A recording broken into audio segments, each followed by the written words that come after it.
মঙ্গলবার রাতভর বজ্রপাত সহ ভারী বৃষ্টিস্নাত রাত রাজধানীবাসীকে স্বস্তির ঘুম এনে দিলেও ঘুম ভাঙতেই জলাবদ্ধতার সেই চিরচেনা দুর্ভোগ বাস্তবতা মনে করিয়ে দেয়।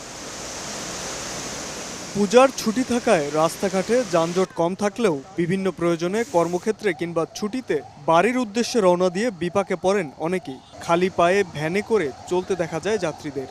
10 নম্বর থেকে অন্তত মাজা পর্যন্ত পানি জমে গেছে। রাস্তায় প্রচুর পানি, এখানে গাড়ি চলার মতো অবস্থা নাই।